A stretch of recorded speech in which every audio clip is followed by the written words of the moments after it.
नमस्ते बच्चों। आज हम गद्य पाठ का 10वां पाठ जिसका नाम है भारतेंदु हरिश्चंद्र, इस पाठ को पढ़ेंगे। सबसे पहले हम लेखक का जीवन परिचय पढ़ेंगे कि भारतेंदु हरिश्चंद्र का जीवन परिचय। भारतेंदु हरिश्चंद्र का जन्म सन 1850 में काशी के एक प्रतिष्ठित और धनी परिवार में हुआ था। उनके पिता श्री गोपाल चंद्र भी हिंदी के अच्छे कवि थे, अर्थात इनके पिता का नाम क्या था? गोपाल चंद्र, और वे भी हिंदी के बहुत अच्छे कवि माने जाते थे। भारतेंदु जी के बाल्यकाल में ही उनके पिता का आकस्मिक देहावसान हो गया और वे उस विपुल संपत्ति के एकमात्र उत्तराधिकारी रह गए। उन्होंने अपनी संपत्ति लोक सेवा और साहित्य सेवा के कार्यों में लगा दी। उनके द्वारा स्थापित किया हुआ हाई स्कूल बनारस में अब हरिश्चंद्र कॉलेज के नाम से चल रहा है। उन्होंने एक बनारस में कॉलेज की स्थापना करवाई थी और उसे अब हरिश्चंद्र के नाम से जाना जाता है। वे जन्म से ही कुशाग्र बुद्धि और प्रतिभाशाली थे। कविता करने का शौक भी उन्हें बचपन से ही था। 16 वर्ष की आयु पर तो उन्होंने ग्रंथ रचना आरंभ कर दी। लगभग 35 वर्ष की अल्प आयु में ही, अर्थात कम आयु में ही, सन 1885 ईस्वी में उनका स्वर्गवास हो गया। इस तरह से 1885 में उनका निधन हो गया। भारतेंदु को वर्तमान हिंदी का गद्य प्रवर्तक माना जाता है। पेंसिल से अंडरलाइन करें, हिंदी का गद्य प्रवर्तक किसे माना जाता है? तो भारतेंदु जी को। भाषा और साहित्य दोनों पर उनका स्थायी प्रभाव पड़ा। उन्होंने गद्य की भाषा को परिमार्जित कर उसे मधुर और स्वच्छ बनाया। वे सुधारवादी थे। प्राचीन और नवीन का सामंजस्य भारतेंदु जी की सबसे बड़ी विशेषता रही है कि प्राचीन और नवीनता दोनों भाषाओं के बीच में उन्होंने सामंजस्य तालमेल बनाए रखा। वो उनकी सबसे बड़ी विशेषता मानी जाती है। आपकी भाषा में संस्कृत के तद्भव शब्दों की बहुतायत है, यानी उन्होंने बहुत सारे संस्कृत के तद्भव शब्दों का प्रयोग अपनी रचना में किया है और उनकी भाषा में संस्कृत के तद्भव शब्द, लोकोक्तियाँ और मुहावरों के प्रयोग से उनकी भाषा में और भी लालित्य आ गया, मतलब सुंदरता आ गई। स्थान स्थान पर रोचकता बढ़ाने के लिए उन्होंने हास्य और व्यंग्य के भी प्रयोग किए हैं। उनकी देश सेवा और साहित्य सेवा से प्रभावित हो उस युग की जनता ने उन्हें भारतेंदु की उपाधि से सुशोभित किया, अर्थात उस युग की जो जनता थी उन जनता ने इन्हें भारतेंदु की उपाधि दी थी। इन्होंने कवि वचन सुधा, हरिश्चंद्र मैगजीन का संपादन किया।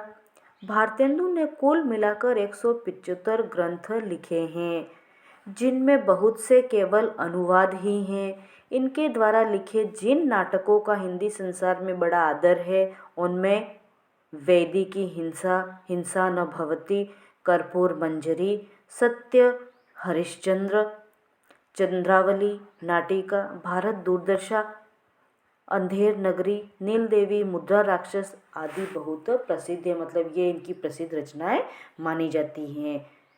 अर्थात गद्य साहित्य का शुरुआत करने से इन्हें अग्रणी माना जाता है। गद्य साहित्य की सबसे पहले शुरुआत करने वाले लेखक कौन थे? तो भारतेंदु हरिश्चंद्र थे।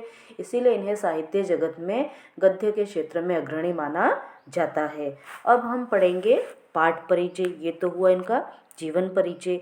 पाठ परिचय यानी ये जो पाठ है, जिस पाठ का नाम है अपना एक अद्भुत अपूर्व स्वप्न, उस पूरे पाठ का सारांश क्या है उसके बारे में यहाँ बताया है, तो हम उसे देखेंगे। प्रस्तुत निबंध एक अद्भुत अपूर्व स्वप्न है। यह एक निबंध है। भारतेंदु की विनोद प्रिय प्रवृत्ति का प्रतिनिधि उदाहरण है। इसमें उन्होंने तत्कालीन समाज का एक व्यंग्यपूर्ण चित्र अपनी हास्य व्यंग्यात्मक शैली में प्रस्तुत किया है। संसार में प्रत्येक मनुष्य अपने यश के लिए, अपना नाम कमाने के लिए क्या क्या प्रयत्न करता है, वह अपना नाम अमर करने के लिए किस प्रकार लालायित रहता है, यही इस पाठ का वर्णनीय विषय है। समाज, धर्मांधता, स्वार्थपरता तथा अंग्रेजी शासन की अत्याचारपूर्ण नीति से किस प्रकार जर्जरित हो गया था तथा शिक्षा के पवित्र क्षेत्र में भी लोग क्या सोचते थे, इन बातों का व्यंग्यमय चित्र यहाँ प्रस्तुत किया है। अर्थात लेखक ने इस निबंध के माध्यम से अपने समय के समाज की विकृत दशा का वर्णन किया है। समाज में व्याप्त अंधविश्वास, स्वार्थपरता, शिक्षा क्षेत्र की दुर्दशा, अंग्रेजी शासन की अत्याचारपूर्ण नीति, नश्वर संसार में यशस्वी होने की लालसा आदि का वर्णन भारतेंदु जी ने इस निबंध में किया है। अब हम पढ़ेंगे पाठ।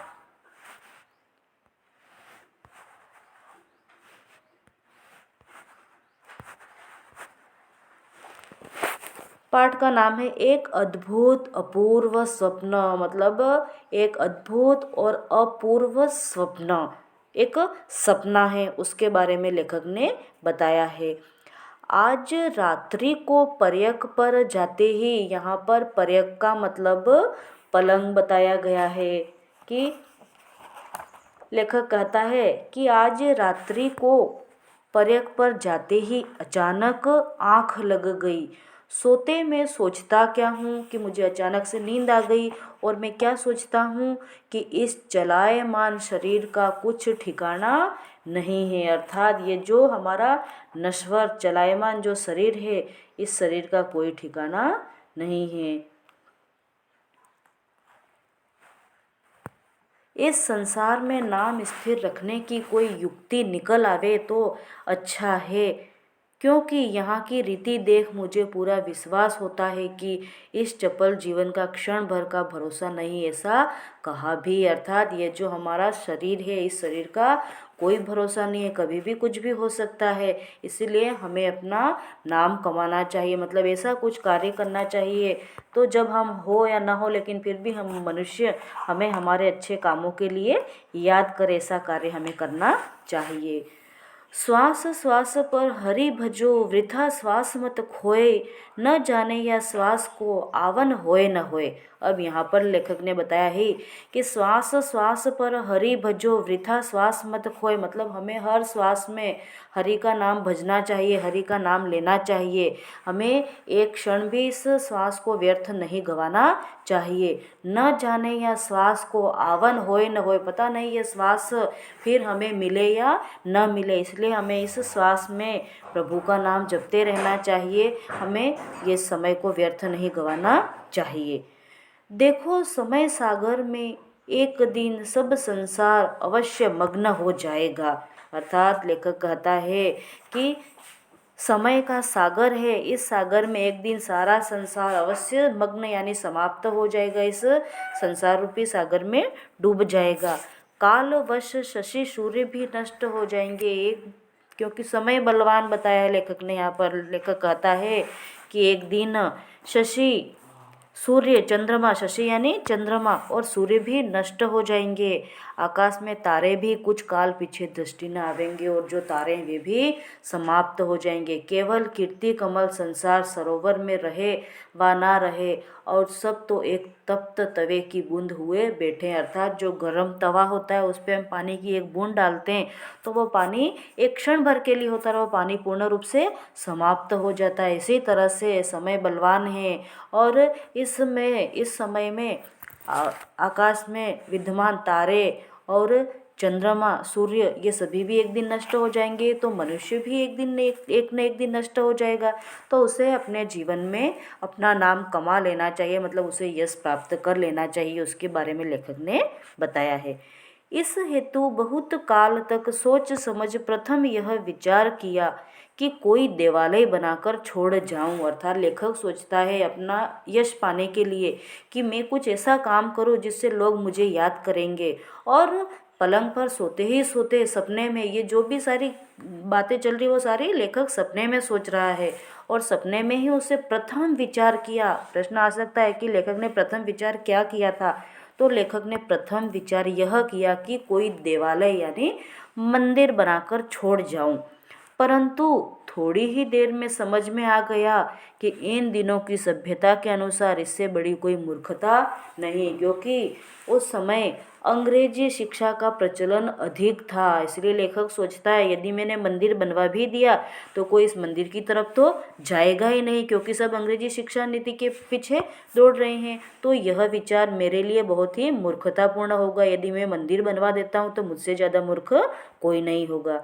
और यह तो मुझे भली भांति मालूम है कि यही अंग्रेजी शिक्षा रही तो मंदिर की ओर मुख फेर कर कोई भी नहीं देखेगा। अब लेखक कहता है कि यदि मैंने मंदिर बना भी दिया तो कोई लोग उस मंदिर की तरफ देखेंगे ही नहीं, और इस तरह से जो मंदिर बनाया जाएगा लोगों की उसके प्रति रुचि कम होगी और मुझसे ज़्यादा कोई मूर्ख नहीं समझा जाएगा। इसीलिए लेखक ने इसके बारे में बताया है। इस कारण इस विचार का परित्याग करना पड़ा, और लेखक कहता है कि इस वजह से मुझे इसका परित्याग करना पड़ा, अर्थात इसके बारे में मुझे भूलना पड़ा, यह विचार मुझे त्याग करना पड़ा। और अब दूसरे विचार के बारे में लेखक सोचता है।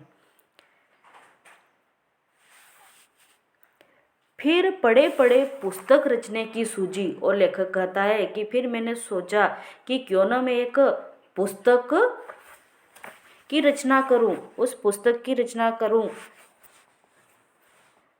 परंतु इस विचार में बड़े कांटे निकले और इसमें भी मुझे बहुत ही व्यवधान दिखे। क्यों? क्योंकि बनाने की देर न होगी कि कीट क्रिटिक, यहाँ पर क्रिटिक का मतलब आलोचक है, आलोचना करने वाले, काट कर आधी से अधिक निगल जाएंगे, मतलब वे उसमें बहुत सारी गलतियाँ निकाल देंगे। और इस तरह से मेरी जो रची जाएगी किताब मेरे द्वारा, वह किताब नाम मात्र की रह जाएगी। क्योंकि लिखने जैसे ही मैं लिखूंगा कि कई सारे लोग मेरी बुराइयां करेंगे, कई सारे उसमें गलतियां निकालेंगे, इस वजह से वह किताब तो आधी मात्र रह जाएगी और यश के स्थान पर शुद्ध अपयश प्राप्त होगा। अब लेखक कहता है कि मुझे मान सम्मान की जगह जरूर मेरा अपमान किया जाएगा, मतलब मुझे बुरा भला कहा जाएगा।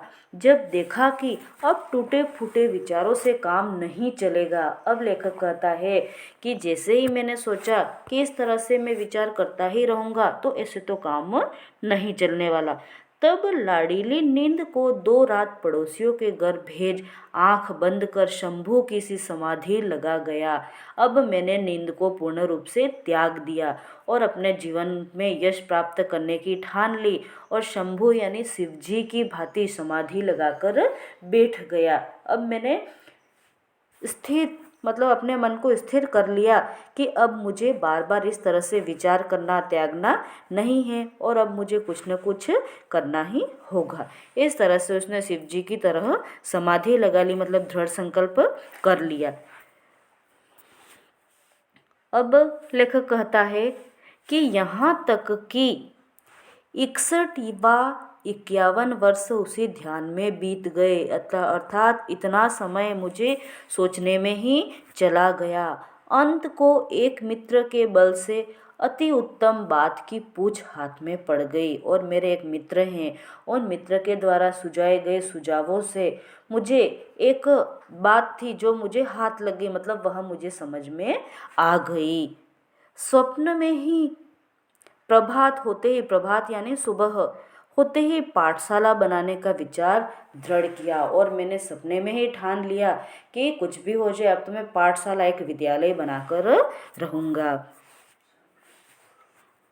अब लेखक कहता है कि परंतु जब थैली में हाथ डाला तो केवल 11 गाड़ी ही मुहरे निकली। अब यहाँ पर गाड़ी है वह मूल्य मापन है, मतलब उस जमाने में पैसों को मापा जाता था गाड़ियों के द्वारा, उनका मापतोल था, इसलिए यहाँ पर बताया कि 11 गाड़ी ही मुहरे निकली।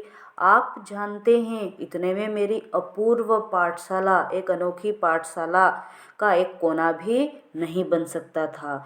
निदान अपने अर्थात मुझे अपने इष्ट मित्रों की भी सहायता लेनी पड़ी, मेरे मित्रों से भी मुझे कुछ राशि लेनी पड़ी। ईश्वर को कोटि धन्यवाद देता हूँ जिसने हमारी ऐसी सुनी। यदि ईंटों के ठोर मुहर चुनवा लेते तब भी तो 10-5 रेल रुपये और खर्च करने पड़ते। होते होते सब हरि कृपा से बनकर ठीक हुआ। अब धीरे धीरे यह कार्य होने लगा, इसमें व्यय हुआ वह तो मुझे स्मरण नहीं है, यानी याद नहीं है। परंतु इतना अपने मुंशी से मैंने सुना था, जो हिसाब किताब रखने वाला था मुंशी, उससे सुना था कि 1 का अंक और 387 शून्य अकेले पानी में पड़े थे, मतलब इतना व्यय हुआ था। बनने को तो एक क्षण में सब बन गया था। यहाँ तक बच्चों आज हम पढ़ेंगे और नेक्स्ट है वो हम अगली क्लास में पढ़ेंगे। अब आप इसके शब्दार्थ देखें और प्रश्नोत्तर हैं 2 और 3 प्रश्नोत्तर करने हैं। ये आप अपनी कॉपी में नोट कर लेवे, इसे याद कर लें। ओके, धन्यवाद।